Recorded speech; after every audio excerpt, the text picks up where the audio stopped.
જય માતાજી મિત્રો, ફરીવાર સ્વાગત છે એક નવા બ્લોગની અંદર. કેમ છો બધા? મજામાં જશો? મજામાં જ હોય, કારણ કે હવે ચોમાસું ભરાઈ ગયું છે. હવે થોડાક સમયમાં વરસાદી માહોલ જામશે અને આપણે હજી ખેડૂ કરવાના પણ બાકી છે ખેતરમાં. તો ખેડૂ ચાલુ થઈ ગઈ છે અને આપણે લેજર કરાવી હોય આખું ખેતર બાકી છે. જો આપણા લેજર કરાવેલ છે, કાલે જ આને લેજર કરાવી. આજે જે શું કહેવાય, આપણે જ્યાં વધુ માલ ઉપડી ગયો છે ધૂળનો માલ ઉપડી ગયો, અહીંયા આછી દાંતી હાંકે છે નારાયણભાઈ. પછી એમાં ચા શાકવા હાથે હાવ સહેલું ભરી જાય. લેજર તો શું હોય, આપણો ખૂણો હોય એવું જે નીચો હોય ઊંચું અહીંયા જઈ ઊંચું અહીંયા પછી પાછું પડે, અહીંયા દાંતી હાંકવી પડે. આ રે જો દાંતી ખેતર જોઈને લેજર બનાવ્યું, ઘટે નહીં એવો. કેટલી ધૂળ આવી તમને બતાડું, કારણ કે એટલી ધૂળ આવી કે એક ખૂણામાં આપણે 60 ફેરા તો જીસીબી ટ્રેક્ટરથી નાખી દીધા ખૂણામાં. પછી એના પર ધૂળ આવી ગઈ. અહીંયાથી આટલો ખૂણો છે ને, આપણે એમાં 60 ફેરા આવ્યું. દેખાય કેટલી ઊંચો કરી.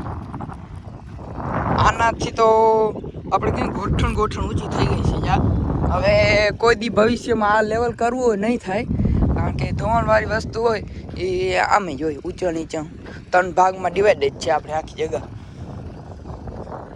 જો બનાવ્યો, બાકી ઘટે નહીં એવું.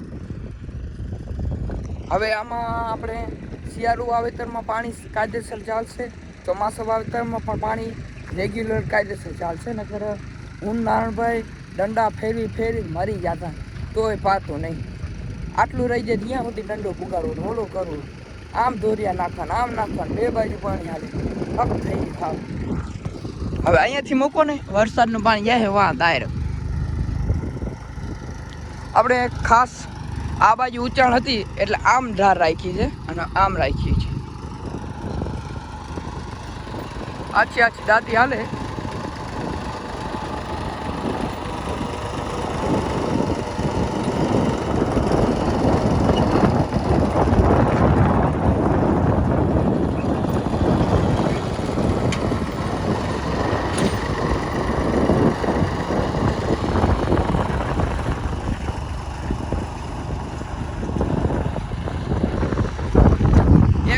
ઉત્પાદન પણ ઓછો આવવાની શક્યતા છે, કારણ કે જમીન બધી ના રહી, બધી ખારી જમીન ના રહી, ત્યાં ખારજ છે ગઈ હોય, ત્યાં ખારી પીધી હોય. એક વર્ષ ઉત્પાદનમાં થોડોક આ તે થશે, પણ આવતા વર્ષે ઉત્પાદન આ જગ્યા ડબલ જવાની છે.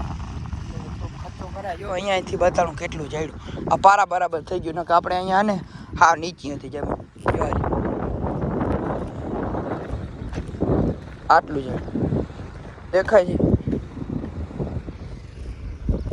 આવવાથી આટલું એમને મેં આપણે ધૂળ નાખી હતી અહીંયા, એટલે થોડા ઘણા ટ્રેક્ટરથી ફેરા નાખ્યા. બાકી આ લેજરથી બધું કર્યું હોય તો ઘણા દિવસ જાય. જીસીબી ટ્રેક્ટર બધા ખાડા પૂરી જાય. હવે આ પાણા નીકળે છે એ આપણે વીણવા પડશે. જે આપણે જે ધૂળું નાખીએ એમાંથી આ પાણા નીકળી આવે. હવે એક આને વીણવા પડશે.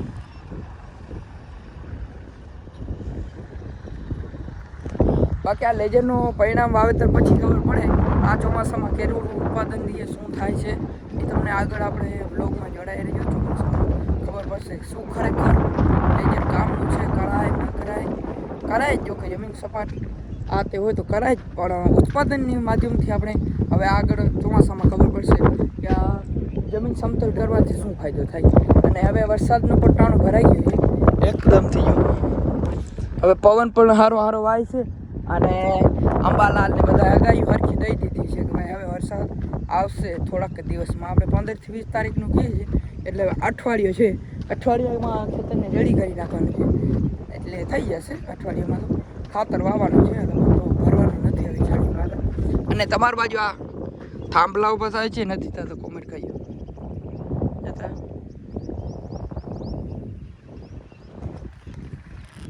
ખેડૂતને જોઈએ છે લાઇટ, એટલે થાંભલા તો આવશે, પણ યોગ્ય વળતર ખેડૂતને એકને નથી જોતી, બધાને જોઈએ છે, પણ ખેડૂતને જોઈએ એટલી મળતી નથી.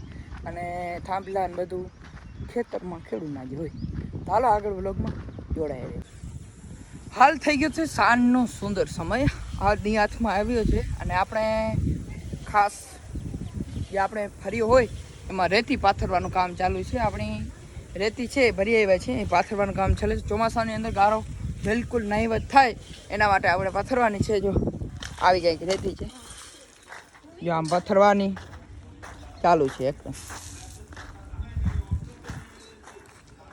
ગાડીને ન્યાય પાથરવાની છે. અક્ષરભાઈ ખૂબ ટેકો આપે છે, સહાય આપે છે અમને.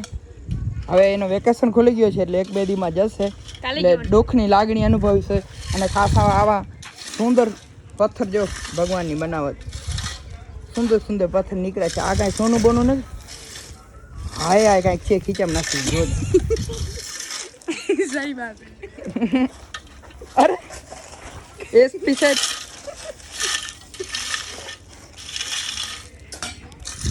આવી કંઈક રહેતી છે સ્પેશિયલ પ્રકારની સુંદર મજાની.